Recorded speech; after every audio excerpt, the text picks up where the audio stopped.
Hello guys, very welcome to the channel. So guys, हम लोग इससे पहले वीडियोस में हम लोग बात कर रहे थे। हम लोग सर्कल्स पे बात किए थे। होप यू गाइस आप लोग पढ़ाई कर रहे होंगे, ठीक है।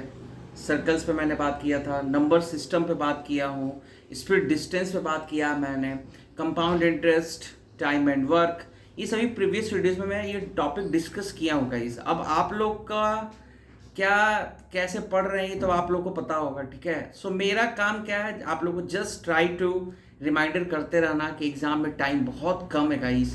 जितने ज़्यादा से ज़्यादा प्रैक्टिस करो, this is the time to learn concepts, ठीक है। यहाँ पे ऐसा नहीं है कि अब कोई नया चीज़ उठा ली है, जो चीज़ पढ़ा हो उसके कॉन्सेप्ट्स को क्लियर करना है, ज़्यादा से ज़्यादा उस पर सम सॉल्व करना है, ठीक है। और गाइज जो प्रिपरेशन कर रहे उनको ये सब चीज़ पता होगा, ठीक है। तो गाइज मैं आज एक छोटा सा एक इन्फॉर्मेशन आप लोगों के साथ शेयर करना चाहता हूँ, और जनरली उससे एक क्वेश्चन आता है एग्जाम में, तो कभी कभी थोड़ा सा किसी को प्रॉब्लम हो सकता है। तो गाइज मैं एक ट्रिग्नोमेट्री में बहुत ही इंपॉर्टेंट चीज़ ये बताने की जरूरत नहीं है, ट्रिग्नोमेट्री हम लोग क्यों पढ़ते हैं क्यों नहीं, ये सब चीज़, ठीक है। ट्रिग्नोमेट्री में एक काम हो, जैसे क्वेश्चन आता है गाइज, आप लोगों को पता होगा, वेरी इंपॉर्टेंट थिंग यहाँ पे ट्रिग्नोमेट्री। जैसे ये मान लो मैं ट्रायंगल, बेसिकली ट्रिग्नोमेट्री क्या होता है, राइट एंगल ट्रायंगल को स्टडी करना, ठीक है। ये ट्रायंगल ABC हो गया, ठीक है। तो गाइज हमें पता है इसे, अगर ये एंगल यहाँ पे गाइज थीटा है ना, जहाँ पे एंगल थीटा बनता है उसको बोला जाता है बेस। ये कीप इन माइंड, देखिए बहुत ही इंपॉर्टेंट, मैं इसी के लिए वीडियोस लाया होगी, इतनी सारी बात नहीं करना है मुझे। जहाँ पे बाबू एंगल थीटा बन गया वो हो जाता है बेस एंगल, ठीक है। और जहाँ अगर थीटा यहाँ बन जाएगा तो उसके करस्पॉन्डिंग बेस ये हो जाएगा AB। Guys keep in mind, हम दो सवाल करेंगे, आपको खुद समझ में आ जाएगा मैं क्या पूछना चाह रहा हूँ। अगर थीटा ये लेंगे तो बेस मेरा जिसके साथ ये एंगल बना हो वही पार्ट क्या होता है बेस, और उसके अपोजिट वाला हो जाता है परपेंडिकुलर, राइट।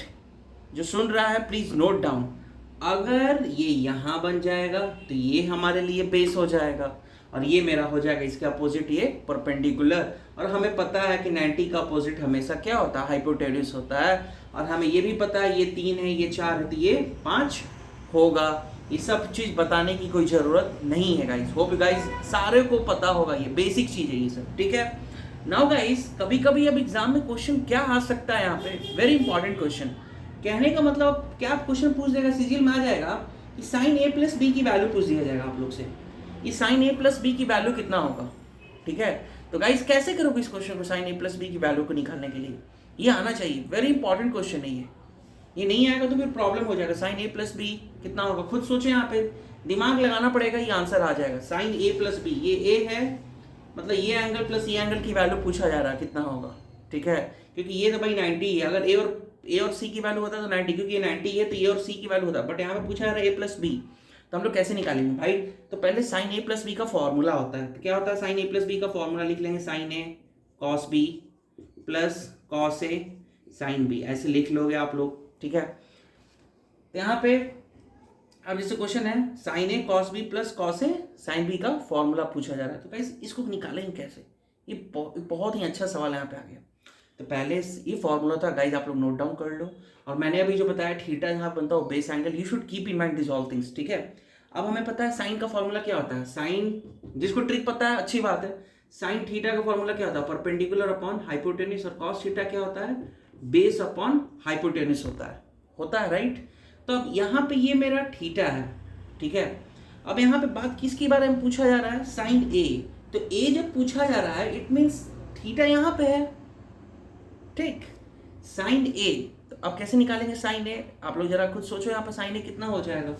साइन A के लिए निकालने के लिए क्या करेंगे, तो ये थीटा है तो इसका A यहीं पे, क्योंकि यहाँ पे A लिखा हुआ है इट मीन्स थीटा यहाँ पे कंसीडर करना होगा, ये रूल होता है, यही इसी के लिए मैं इतना बता रहा हूँ। यहाँ पे थीटा नहीं होगा क्योंकि यहाँ पे A लिखा है, it means theta is here, so theta का अपोजिट परपेंडिकुलर पार्ट ये हुआ, तो फॉर्मूला को उठा के सब्स्टिट्यूट करो तो कितना हो जाएगा value 4, perpendicular length is 5, cos B कितना 90, कॉस 90 की वैल्यू कितनी होती है 0, तो 4/5 इंटू 0 प्लस उसी तरह से कॉस A, तो कॉस A गाइस कितना हो जाएगा, दैट विल बी, थीटा तो यही बन रहा था इसके लिए बेस तो यही हो जाएगा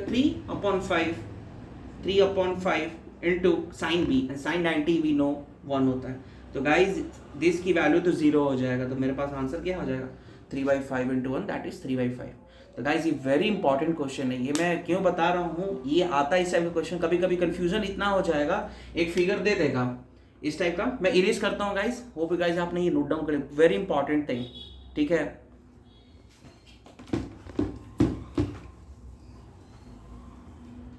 गाइस सेकंड थिंग इसमें क्या है, जैसे मान लो यहाँ पे एक और मैं सम ले रहा हूँ, ये ट्रायंगल हो गया ए, दिस इज बी, क्या लिख देगा, in triangle ABC where angle B is 90 डिग्री, they will ask you what will be the value of cot C, cot C, what will be the value of cot C, तो cot C पूछा जाता है, तो यहाँ पे आप ध्यान रखना होगा जहाँ पे एंगल बनता है वो दैट इज वो बेस एंगल होता है। तो सबसे पहले आपको कॉट का फॉर्मूला पता होना चाहिए, कॉट का फॉर्मूला क्या होता है, B upon P, B upon P, तो यहाँ पे B कितना है आपके क्वेश्चन में, यहाँ पे B अपॉन P, तो बेस एंगल तो यही है, तो बेस ऑफ कोर्स यही हो जाएगा, that will become BC and perpendicular this will be AB guys. इस टाइप के क्वेश्चन भी आ सकते हैं एग्जाम में।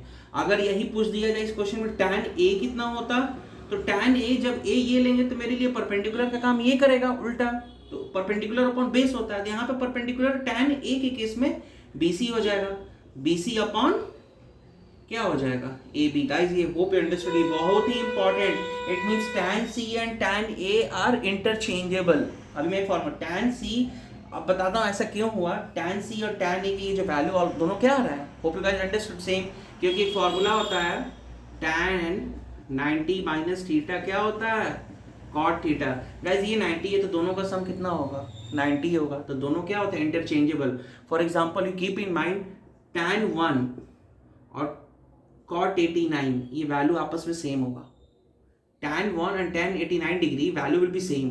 गाइस ये सब एकदम आना चाहिए, tan 1, अब tan cot 89 को क्या लिख सकते हो यहाँ पे, cot 89 you can write as cot of 90 minus 1, 89 को लिख सकते हैं, cot 90 माइनस थीटा क्या होता है tan थीटा, तो tan 1 सेम हो गया। तो guys you keep in mind such type of ये ट्रिक्स एकदम पता होना चाहिए, इंटरचेंजेबल कहाँ पे क्या होता है क्या नहीं, तो सम्स करने में ईजी होगा, ठीक है गाइस, होप अंडरस्टूड। मैं एक दो सम और इस पैटर्न पे बताने जा रहा हूँ, प्लीज गाइस नोट डाउन, ये बहुत ही ज्यादा पूछा था, हाईली चांस है इस टाइप के क्वेश्चंस आते हैं।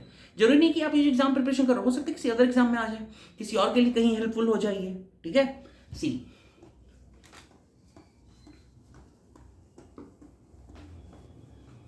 गाइस फॉर एग्जांपल कभी कभी क्वेश्चन पूछ दिया था tan 1 tan 89 ये वैल्यू कितना होगा, tan 1 into tan 2 into up to tan 89 की वैल्यू पूछते हैं वो, तो कैसे लिखेंगे हम लोग, इसको कैसे करेंगे, ये हमें को आना चाहिए, tan 1 tan 2 up to tan 89। तो गाइस tan 89 को इस तरह से यहाँ पे लिखा हुआ क्या, tan 2 होगा इंटू tan 3, यहाँ पे पीछे आ जाओ tan 88 भी कहीं पे होगा ना tan 88। तो अब ये जब tan 1 है तो इस 89 को क्या लिख दोगे, इधर से 90 माइनस 1 कर सकते हो, उधर से tan 90 माइनस थीटा क्या होता है cot थीटा, तो cot 1 और tan 1 दोनों एक दूसरे के क्या होता है रेसिप्रोकल, क्योंकि गाइस tan थीटा का फॉर्मूला क्या होता है P अपॉन B, और cot थीटा क्या होता है B अपॉन P, तो भाई रेसिप्रोकल है, जब मल्टीप्लिकेशन होगा तो इट विल गेट कैंसिल ना, तो इस तरह से पूरे क्वेश्चन का आंसर कितना हो जाएगा 1। गाइस ऐसे क्वेश्चंस पूछे जा रहे हैं आजकल, you guys please keep in mind, नहीं तो ऐसे क्वेश्चन को सोचोगे मल्टीप्लाई करोगे एग्जाम में खत्म हो जाएगा पूरी टाइम, क्वेश्चन सॉल्व नहीं होगा।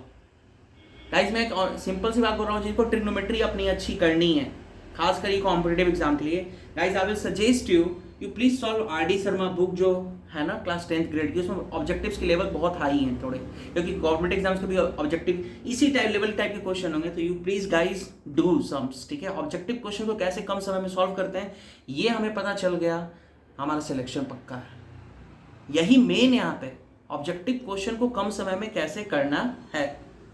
गाइस होप यू अंडरस्टूड, इस तरह से पढ़ाई करिए, कहाँ पे क्या, इसी तरह से नहीं tan 90 माइनस, उसी तरह से sin 90 माइनस थीटा cos हो जाएगा, तो cos 90 माइनस थीटा sin हो जाएगा, इसी तरह से सभी का फॉर्मूला होता है sin 90 माइनस थीटा ये हो जाएगा cos थीटा, उसी तरह से cos 90 माइनस थीटा ये क्या हो जाएगा sin थीटा। कभी कभी ये CGL के एग्जाम इस टाइप का क्वेश्चन आ जाएगा, यहाँ पर लिखा रहेगा sin 51 डिग्री एंड हियर यहाँ लिखा रहेगा cos 39 डिग्री, इसकी पूछ देंगे वैल्यू क्या होगा cos 51। गाइस सम करके देखो कितना आ रहा है, कॉमन सी बात है 90 में, तो इसको क्या दोनों का ऐड करने पर 90 आ रहा है, इट मींस इंटरचेंजेबल है, तो इसको क्या लिख सकते हो cos of 90 minus 51, cos 90 minus 51 sin 51 get cancel, you will get 1। तो गाइस इस टाइप के सम्स पे please work, very important, hope you guys understood मैं क्या बोलना चाह रहा हूँ। टुमारो की क्लास में मैं हाइट एंड डिस्टेंस पे थोड़ी सी बात करूँगा, ठीक है। मैं रिकॉल करूँगा हर एक सेशन में, नए नए वीडियोस लाते चलूँगा, नए नए कॉन्सेप्ट्स पे वर्क कर। हम लोग पढ़े हुए ये चीज़, ये सभी को ऑलमोस्ट आता है। You guys try to solve problems on such, ठीक है। This is my, so hope you guys understood. So see you in the next videos, and guys please like, subscribe and forward my channel, and any suggestion you please mention in the comment section. That will be useful for me. Thank you, have a nice day.